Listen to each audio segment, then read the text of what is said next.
Justice now. Well, hello, and welcome to another broadcast of Obstruction to Justice. I'm Ann Moles, and today we're going to talk about microeconomics and the inner city communities. Yeah, microeconomics and the inner city communities. So, this is going to be a little bit of where we get a chance to chime in. It's going to be a little bit of a review, but then we're going to show you an opportunity that's coming up for another class for the Career Management 1 class that's going to be starting in a few weeks here. So you'll get a chance to uh, hang out and get your resumes together and get your thought processes together about where you'd like to go, where you'd like to be, and everything. We're going to talk about why that's so important.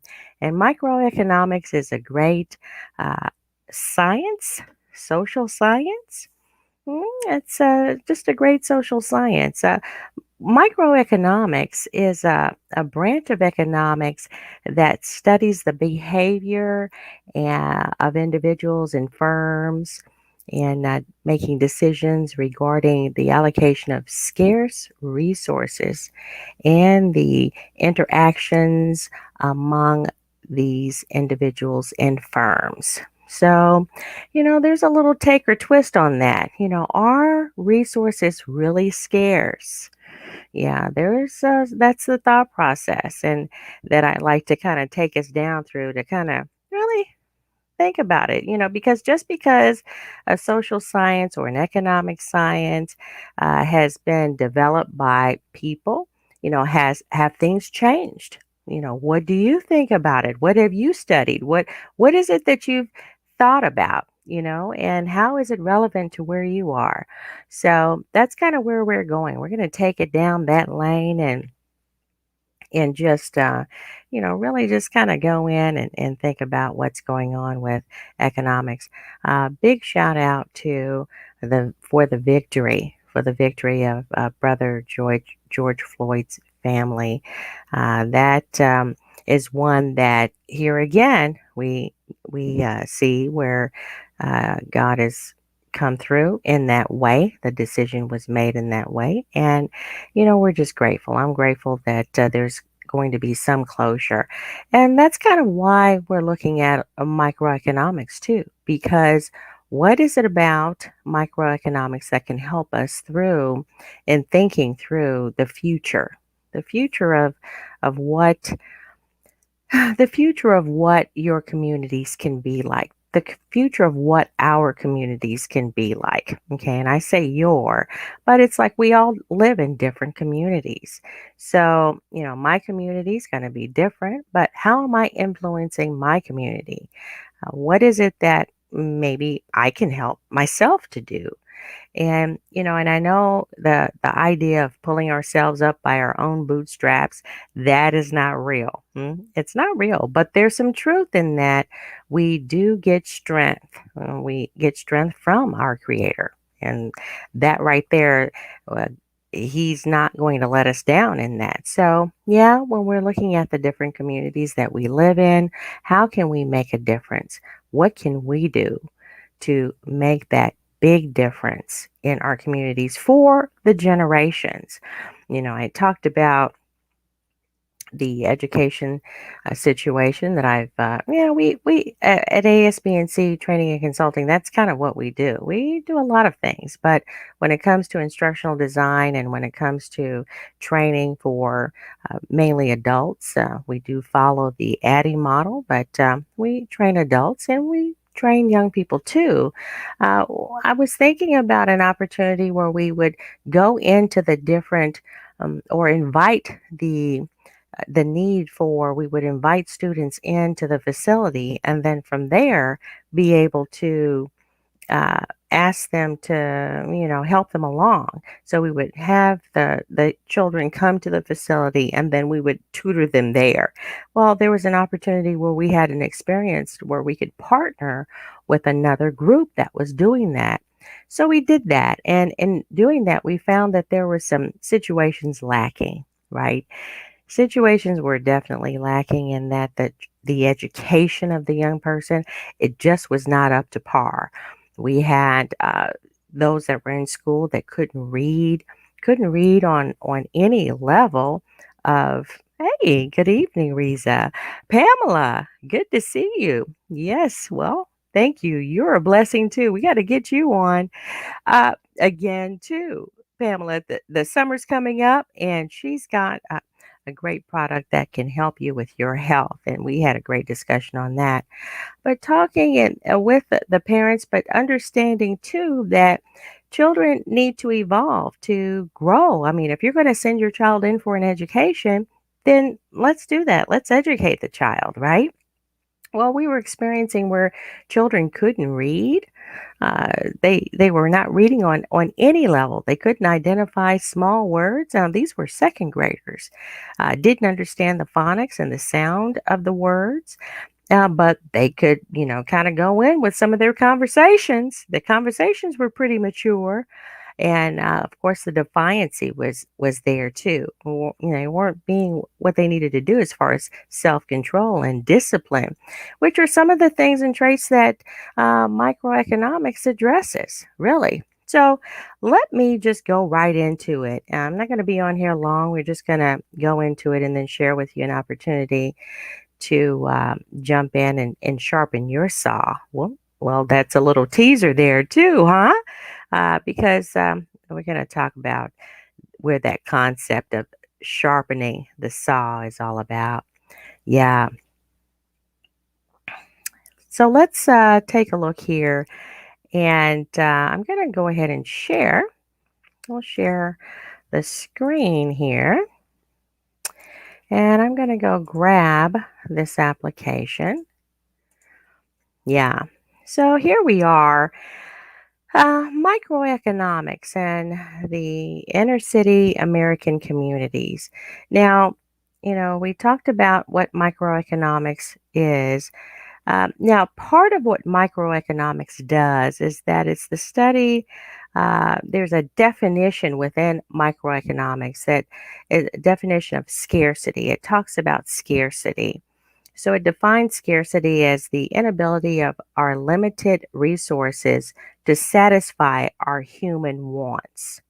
Okay, so one of the main points that microeconomics talks about is that there are scarce resources. Okay, and we're going to look at that. But see, here's the thing. In my opinion, it's a fallacy or a mistake, mistaken belief uh, that there is scarcity. Okay, I think it's kind of misleading.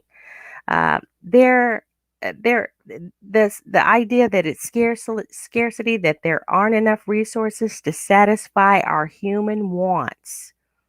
Okay, so that's kind of talking to an out of control, not disciplined type human being, right? But I suggest that there are more than enough resources to satisfy our human wants when, as humans, we operate based on enlightened human reasoning and personal divine purpose provided by our creator God. See, that right there, to me, that draws the line. Now, if we want to operate as human beings in beast mode, the way that I think a lot of the world doesn't really embrace the concept of the higher power, to the creator God, the one that can direct and guide us, then there's the problem right there. Resources are scarce in the minds, and there's greed and there's corruption that goes on. But then when you think about it, our God, the creator God, he didn't make things to where they're limit there, because he is limitless, he's infinite, and he created things with a purpose. So if there's not so much of one thing, well, maybe that's because the purpose for it isn't quite there, right? There's other things to do. So I'm looking at it in that perspective, scarcity, and I think that what that does, if I challenge scarcity, then that brings down the concept of it's not enough, and we need to crab barrel, and we need to be greedy. The main reasoning for any type of survival in is humans living in living humans, humans living or business. See, that's another concept. Is need. So if you're a human, there's a need there, and then if you're in business, there's a need there too. Well, how do we bring the business part of it in? Well, we're talking about economics, right? So the need to live and the need to have what it takes to do business, there's still some ideals there. There's a balance there, right? So if I want to live as a human being, there's some needs there that I need to have. But then if I want to be in business, there are some basic needs that I have to have in business too. And that's something that, well, people just don't get. They don't understand. They don't hang out to do, right? Because they think that business is going to be some magical poof and here it is thing. No, there's some foundational things that need to happen even in business. So that's kind of the challenging concept that I'm looking at too.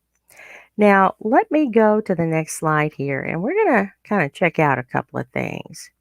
Yeah. Now, what do humans need? See, and so this is the Maslow hierarchy of needs. The Maslow hierarchy of needs. Now we remember this kind of maybe not so much in high school, but college for those of us that have attended college. So you had to have maybe social studies and things like that courses, maybe in the humanities. So when we looked at that, the Maslow hierarchy of needs, it says that needs the basic needs, of course, at the top was self actualization. Then they had a level of esteem, social needs, security, and then down at the bottom is physiological need. Now, that is the foundation or the basis of need. So every human being on earth, and we're looking at this to challenge it, and I find that it's true. I need food. I mean, food is the energy, right? That God has given us to have.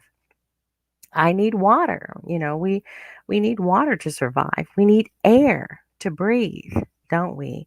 Yeah. So that's the challenge that the jury had to come up with to understand. Look, this man was taken out. His life was snuffed out because he could not breathe. Brother George said he couldn't breathe. Right. So yeah, we need air to breathe and we need shelter. Okay. So that is the foundation of basic human needs. Now we're talking about microeconomics here.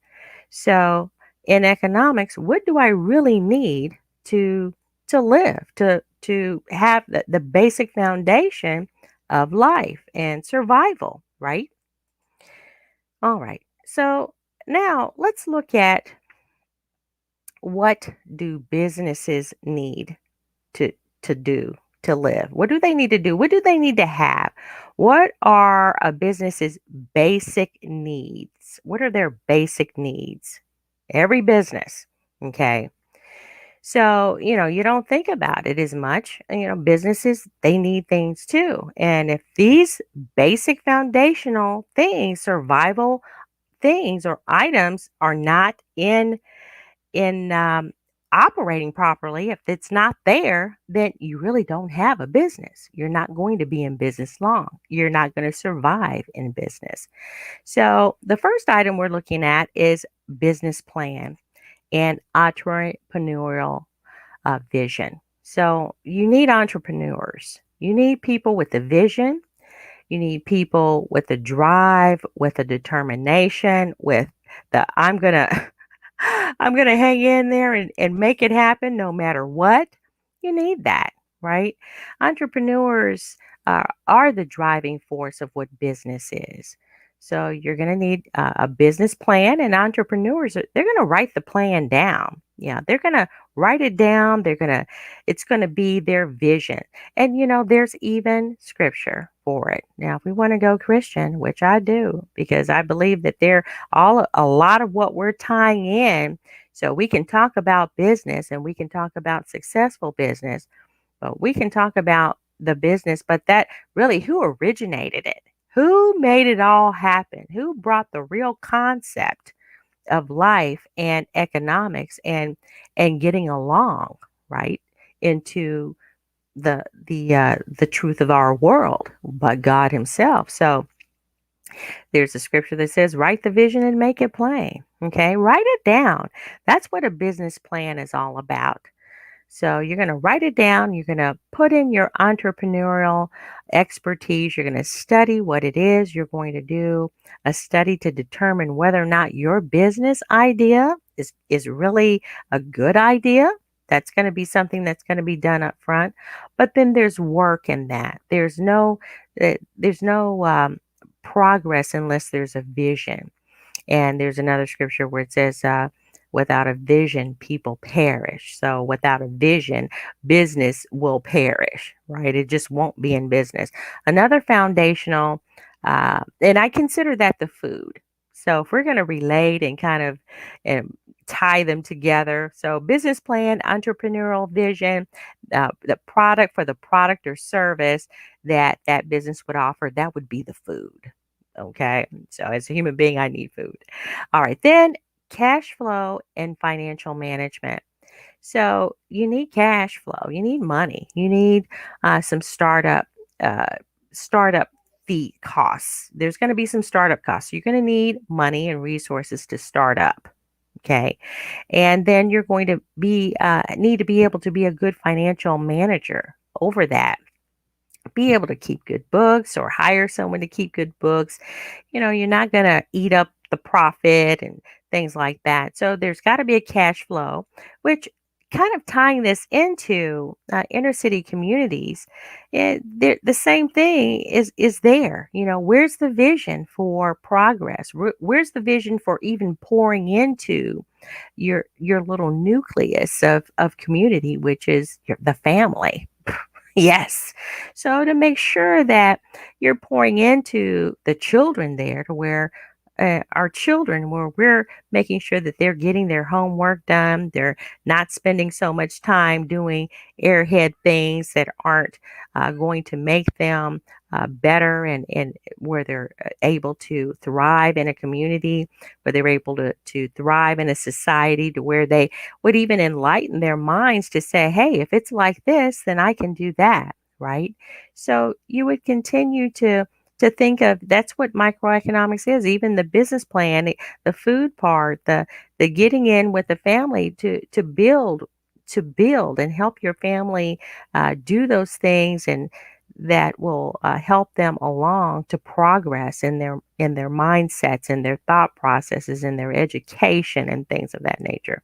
Okay, so then cash flow and financial management, that's what the water would be. I would consider that to be the water. Yeah. And we're just talking here. That's just my thought. Hey, it would be the water. So, what is it about the cash flow and financial management that is important in a community? Well, without the financial resources, even if you had the business idea, would you be able to take and make that idea happen? Would it happen for you, or would it just be just a thought, just something, a business plan, on a piece of paper, in a binder? It would just sit there because it has to have money, finances backing it. And, with that, we're going to talk some weeks here. We're going to talk a little bit these coming up weeks of what that is all about. How can you make this happen in your life, if there's something that you're wanting to do as far as a business plan, and of course the cash flow and financial management, and where does that start? So the next idea with it, the basic foundation of what businesses need, they would need return on investment marketing. Okay. A return on investment marketing strategy and sales.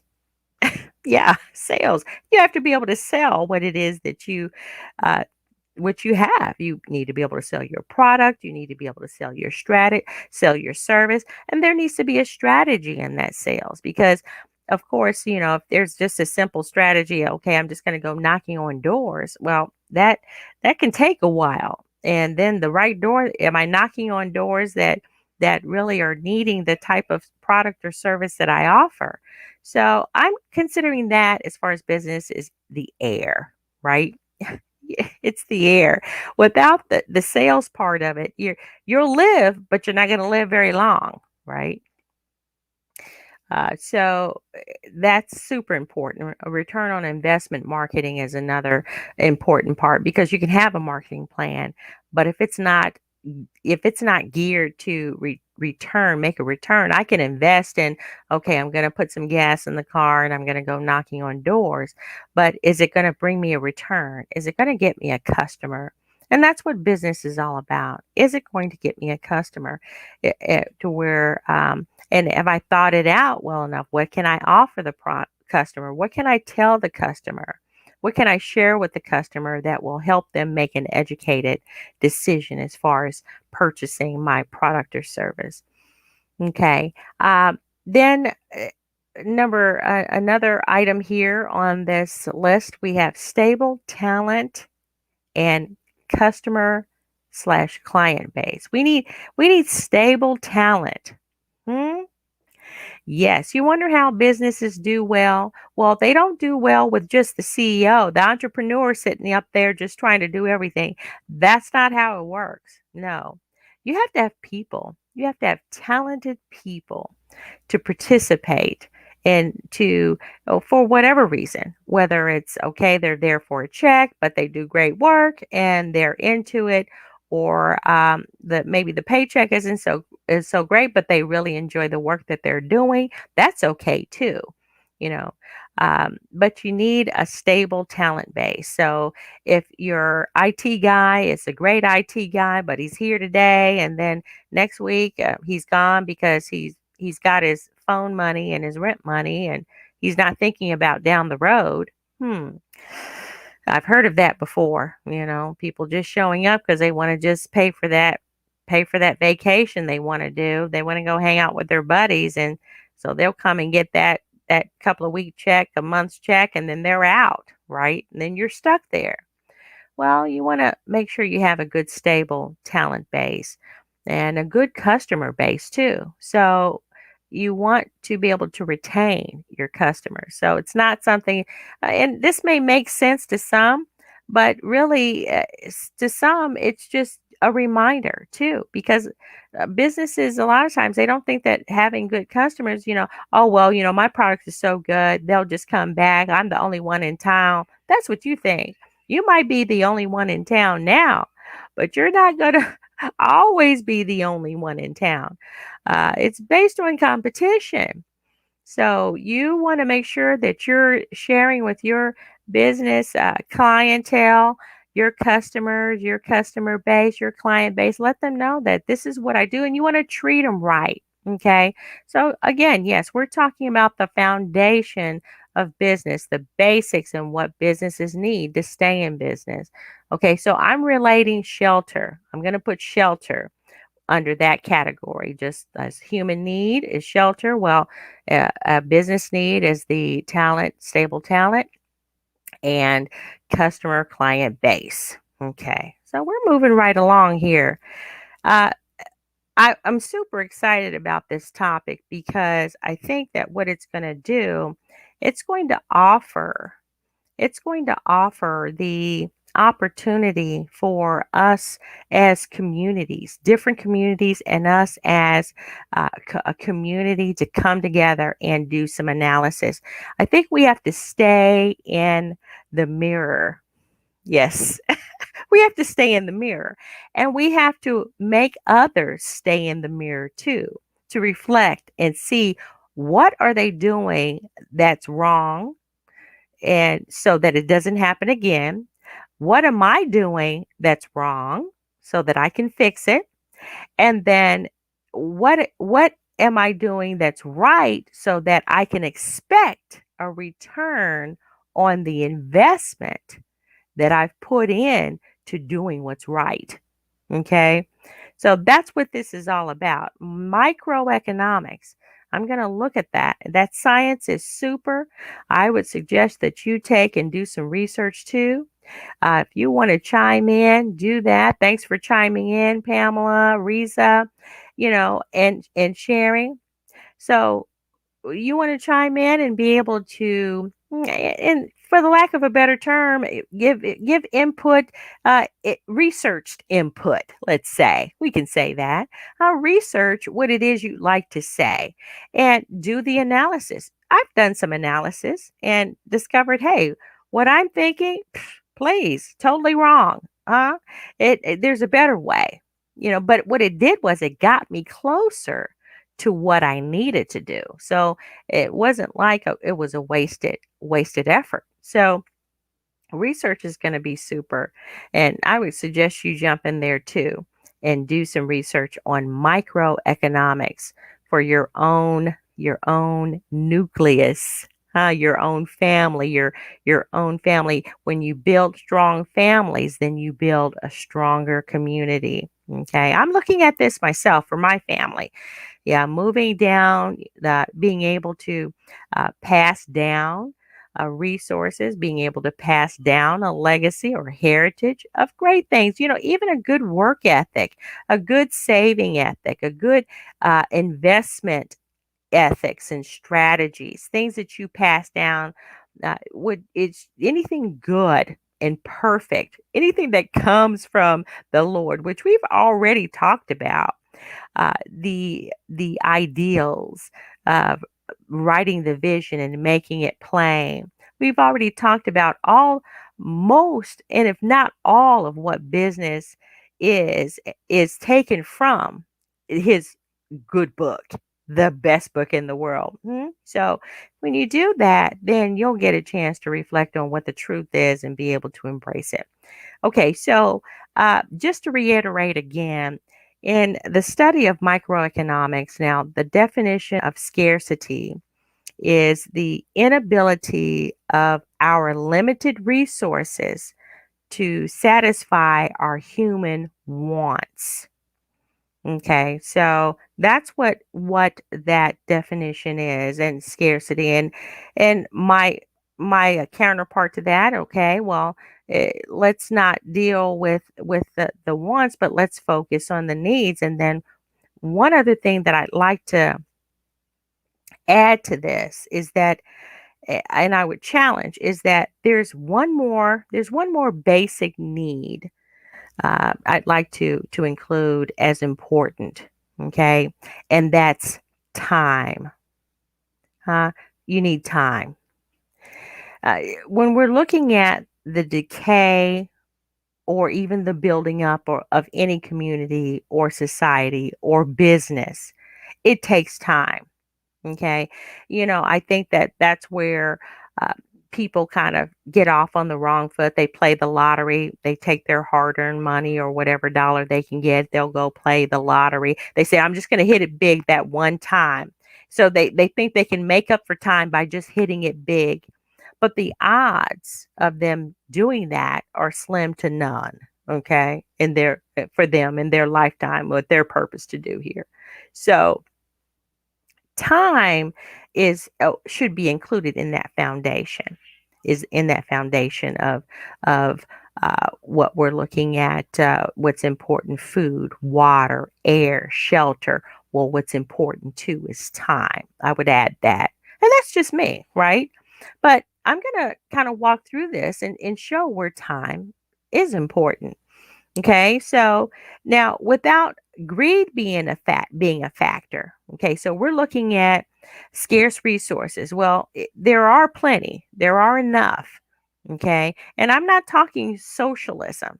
I'm not talking socialism. What I'm talking about is social responsibility and re-educating and reiterating the importance of those good habits. Oh, did I give it away? Those good habits that one would have as a human being in their lives, and then be able to progress and develop and grow. Okay. So without greed being a factor, the only resource that is limited is time. That's the only resource that's limited because are only going to have so much time. And when we look at some of these graphs coming up in the weeks to come, when we look at some of these graphs, we'll see. Look, what's the time limit here? So, uh, 10 to 80, hmm? 0 to 80, 0 to 90. Oh, some of us are going to 90 years old, right? But time is going to be, to me, the only resource limit to what we're dealing with. Now, we talked about what we can do. And of course, good habits, huh? Productive habits. That's what it's all about. Now, this is an oldie but goodie, but I don't think it will ever go out of style. You can read this book today. And of course, what I'm referencing is Stephen R. Covey, The 7 Habits of Highly Effective People. Right? Now, this book has sold over 25 million copies in 40 languages worldwide, and the audio version has sold 1.5 million copies and remains one of the best selling nonfiction business books in history. Yep, it's a business book. Hmm. So, the concept of what microeconomics is, of course, there's deeper science and pieces in that. And what we talked about today, the foundation of what the basic needs are for a human being, what the basic needs are for business to live. Okay. That's what the foundation is. But then of course we get to talk about those pieces, those tactics that we can incorporate and do in our lives in order to build the strategies and meet the goals. Yes. So it's really still all about business, isn't it? Now, Stephen Covey, of course, American educator, author, businessman, and keynote speaker. He wrote, of course, one of the most profound career management books in, in the 20th century. This is one of the most profound career management books in the 20th century that was written in, and we still have access to it. I have my copy. I've probably given a copy or two away, but I keep this and I read through it. So your books, read them. If you're going to go out and buy them, which I know that a lot of us do, we'll go buy a book and then we say, well, we'll kind of skim through it and then we'll set it aside. But there's something about the reading of the book where you can go back and read it again, where you can research, where you can study.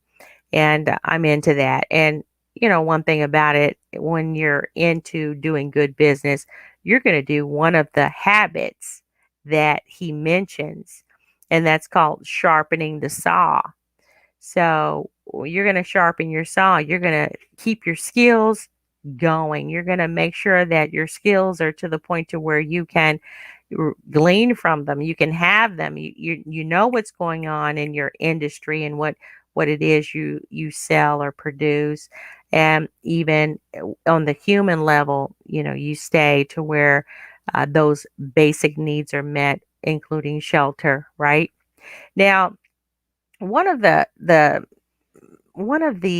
quotes that he says, that Stephen Covey says, it's like he says this. He says, "Satisfied needs do not motivate." Let's stop right there. Satisfied needs do not motivate. So if I've satisfied my need, I have water, so my water bill's been paid. It's not turned off. I have air, and so I can look at that in a couple of different ways. The clean air. I live in a city that has clean air. I don't live in a city that has dirty air. The air conditioner, I need that right in the summertime or the heat. So I have the air factor where it's okay. I have food in the refrigerator. I have a refrigerator. So some of the world doesn't, they don't even have refrigerators. So, and I have shelter. So I have a place to live. Hey, Brother Jackson, Kareem Jackson. Yes. Seven Habits of Highly Effective Book, Seven Habits of Highly Effective People. He says, I love that book. I'm here in Asia watching you, homegirl. Well, thank you.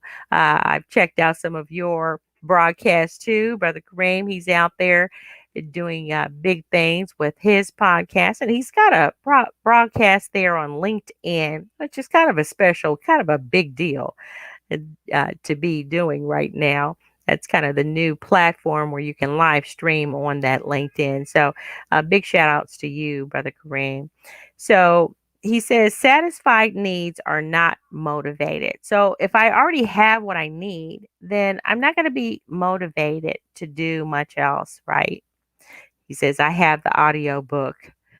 I'm probably going to have to find that, huh? And which is a great point, guys, because audiobooks, that's something, of course, you can listen to. So you don't have to sit and read it. I like to read, but for those of us that, don't like to read as much, you can listen to the audiobook and, just kind of embed it in your brain to where you can, like on your way to sleep or something, or whenever you listen to audiobooks while you're walking. That's another time when I would listen to it. So that's a good point. Grab that audiobook.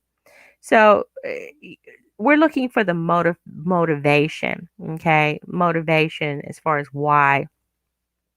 Why would a person get up to do better? Why would a person stay on a job to work and to save and to accumulate and to have money to where they can invest beyond just paying their phone bill or getting their rent paid, right? So satisfied needs are not do not motivate. It's only the unsatisfied need that motivates. Okay. So if I don't have what I need, then I'm motivated to do. Okay. And that's where when we look at the basic needs, basic human needs, food, water, air, shelter. So if at any of those points we discover that, hey, I don't have what I need, I'm going to have to step up my game because my rent is due. Of course, that's going to be where you're going to be motivated to go out, look for the job, and maybe if the one job isn't going to pay the rent or the mortgage, then you're going to get the second job. So that's the motivating factor. There's a need there that you need shelter, right? And the type of shelter that you're looking for, that's what you're wanting or needing for whatever lifestyle in that way. So that's kind of the point about it. What is it that you're looking to do? What is it that you're looking to have, right? But the satisfied need doesn't motivate. It's only the unsatisfied need that motivates. Next to physical survival, the greatest need of a human being is physiological survival, to be psychological,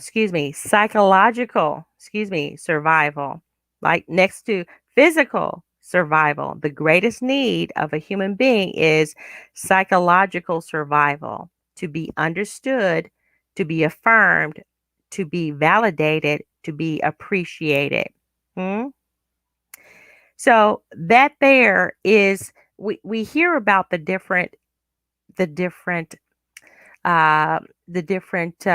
outcries against injustice. Okay. And I've already kind of challenged some of the brothers and sisters, the evangelicals. They want to downplay and call it, well, and try to use the the voice of the people that are hurting, that are misunderstood, that are not affirmed, that are not validated, that are not appreciated, that are being murdered in the streets. They're trying to use that as saying that that's anarchy in the streets and then justify, well, there's the end times. Okay. Yes. Well, there's always going to be an end time. And yes, we do live in the end times. But I'm not going to take a pain, who the pain of a culture, the pain of a race, the pain of a people, and try to use that as this is what Jesus' second coming, the end times, is all about. And shame on you for doing it. There's anarchy in the streets, and you're just burning it down. Well, if you were in a situation that you found yourself where you're not understood, you're not affirmed, you're not validated or appreciated, then I believe that you would find yourself doing the same thing that many human beings, this is a human reaction, are doing, right? So there has to be a voice. So what I would say is that as a people, use our voices, lift every voice. Yeah, so, and sing until earth and heaven. See, we pray, we sing praises, and we let the world know that we're here and that we are understood, and we are to be affirmed, and we are affirmed, right? And we are validated, and we are to be appreciated. So when we do that, then it's okay to do that. It's of course how we do it, and we don't want to cause destruction or anything like that. Now, when they say violence, there's violence and anger. I didn't hear them say much about them storming the Capitol and when that happened, and the murders that took place there too. So there's a lot of double talk here. In one instance, it's not a good thing, and in another instance, people are just silent about it.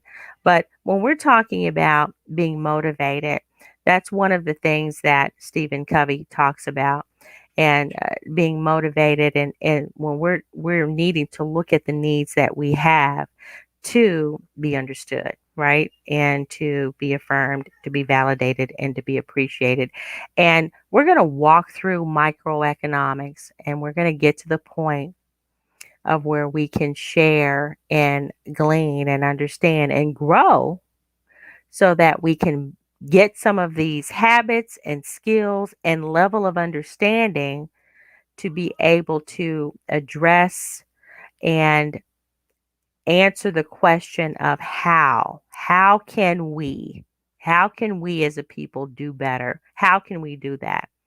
Not just, oh, you need to pull yourself up by your own bootstraps, and no, but understand, and then affirm each other and say, yes, it's okay to do this, it's okay to do that, it's okay to be this way, right?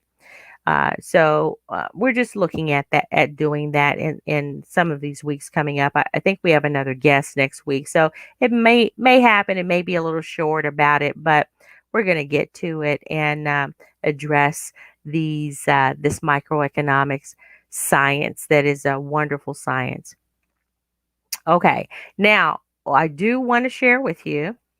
I do want to share the upcoming opportunity here. Now, we do have the Career Management 1 class coming up, and this has been out here for a while. So, Career Management 1, and it does come in two parts, part 1 and parts 2. So, these are Saturday sessions.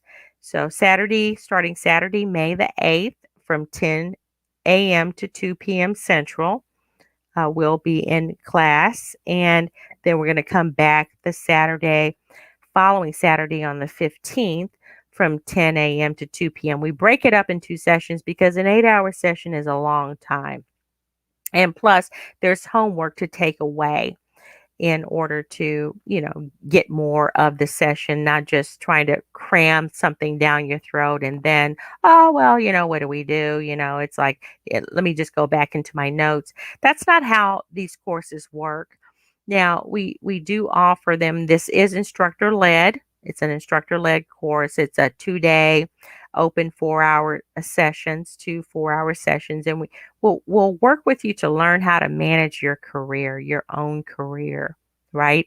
So it'll be a woke process, right? People say, oh, I'm woke. Okay, yes. So where you're not at the mercy of whatever macro or microeconomic situation has been put in your household, in your nucleus of a family, what you're dealing with.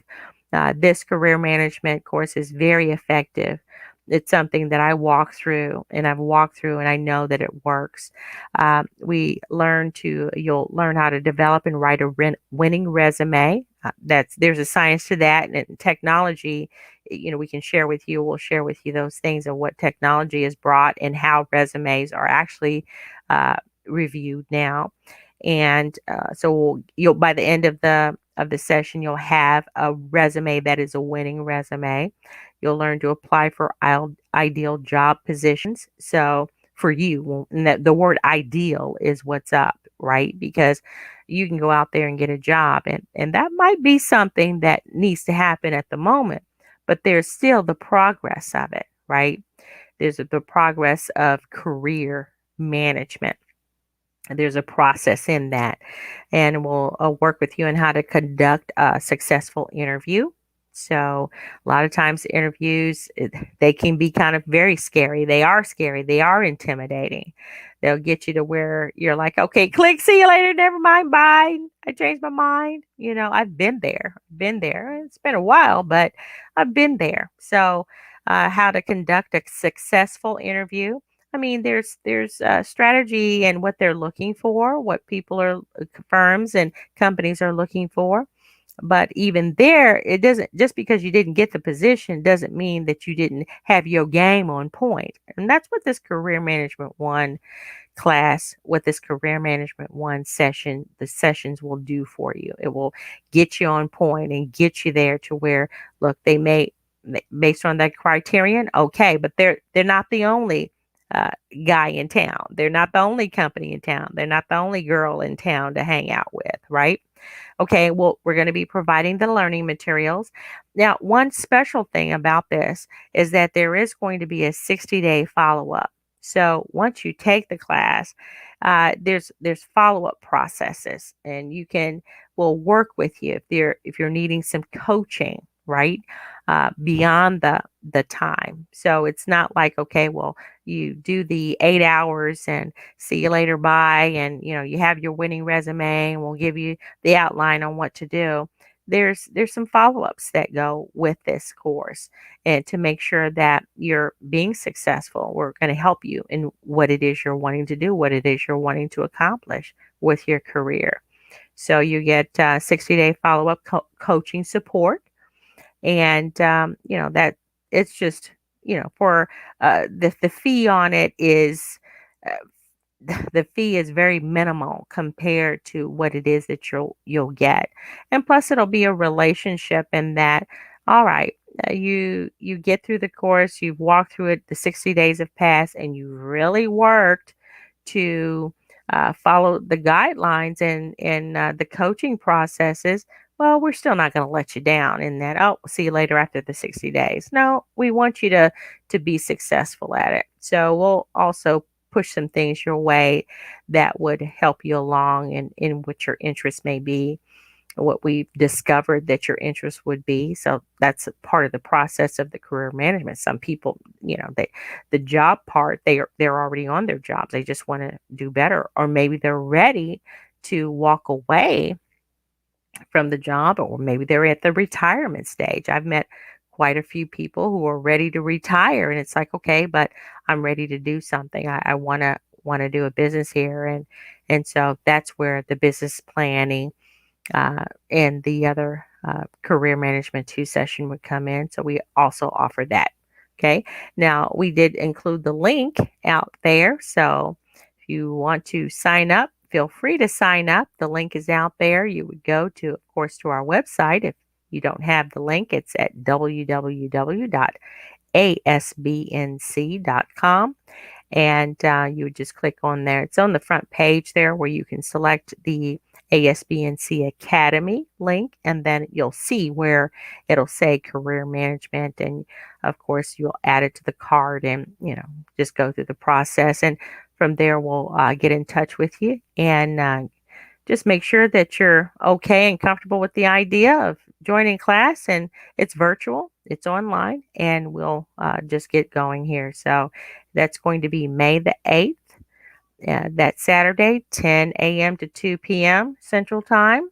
And that next Saturday would be the May the 15th, 10 a.m. to 2 p.m. And we'll have a good time. Our classes are always fun. There's no pressure there. There's no pressure. It's just there. We're there to help. We're there to get you going. So that's what it's all about. That's what it's all about. And it certainly has been fun today. Keep in mind, we're going to be here for you and just go over this microeconomics. That microeconomics is a great study. We had to do that in business. I do have a dual master's degree, and one in business and one in telecommunications management. And I really, really enjoy my business degree. And one of the things that we had to study, of course, is the economics part. I chose to introduce, let's talk about the microeconomics, because it's the heart of what the macro does. To me, without the micro, there is no macro. Without the people, without the vision, the people perish. Without the entrepreneurs, there would be no government. There would be nothing. So that's the true anarchy in the streets. Okay, for real. But we're here, and we're going to keep moving on this. And hopefully your evening has been great. And we will just check you out a little later. If you want to click and share, subscribe to the either one of the channels. ASBNC Training and Consulting does have its own YouTube channel. We send that out, and you'll get the notifications there when we produce and publish things to that channel. Union Rog Hill Films just gets everything. So whatever Union Rog Hill Films does, you'll get a notification of that. And of course, we have the LFHHM, the inspirational part of what we do. And we're just on it, doing the best we can. Okay, so just hang in there. And if things go like I'm thinking they're going, because we still have work to do, and Lord says the same. We'll see you next time.